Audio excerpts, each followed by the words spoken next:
Oui, pas mal tout a été dit, mais tout de même, je voudrais juste dire aux gens que le projet du centre de partage Joannay, ça n'a pas été rejeté du revers de la main, ça a été longuement étudié.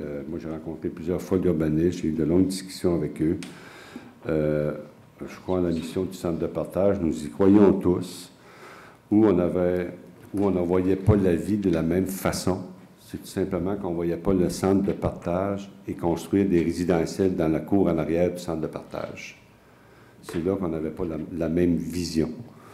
On souscrit au centre de partage. Moi, je suis disponible pour vous accompagner. Si on peut trouver un autre endroit, si on peut être des facilitateurs dans votre démarche, on croit en votre mission.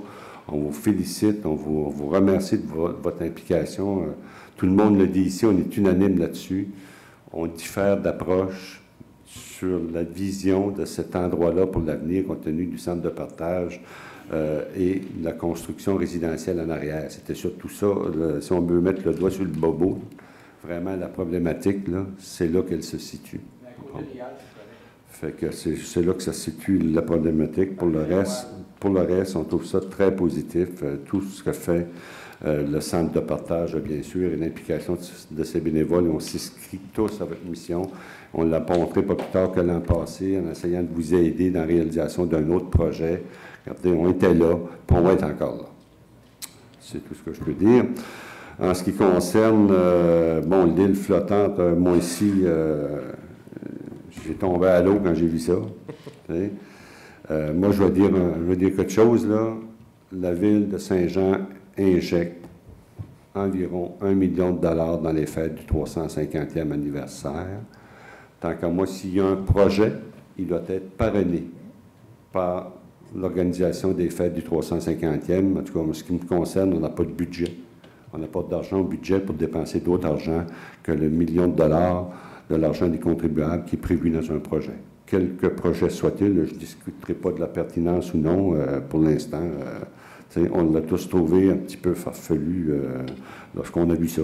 On n'a pas entendu parler de personne. Dans nulle part, c'est arrivé dans le journal. Des fois, on trouve heureux conseil qu'on ait un journal pour nous informer. En ce qui concerne, je voudrais tout de même revenir sur les propos de Mme Goudreau. Je vais avoir le même comportement qu'elle, d'une certaine façon. Moi aussi, je suis estomaqué, Mme Goudreau. Je suis très estomaqué et je félicite la sagesse de mes collègues qui ont gardé le silence sur vos insultes, sur les propos concernant l'urbanisme. Je ne peux pas croire que quelqu'un qui a une formation juridique peut tenir de tels propos en public. De venir dire à des gens qui sont des élus et des gens qui représentent la population, qui prennent des décisions, le fond, le département du nom qui apparaît aux demandes, c'est vraiment inadmissible de quelqu'un qui a votre formation. Je ne sais pas comment vous en arrivez à ce genre de commentaires, mais moi aussi, ça m'estomaque de vous entendre. Ça m'enlève, en tout cas, ça nuit beaucoup à votre crédibilité. Merci beaucoup.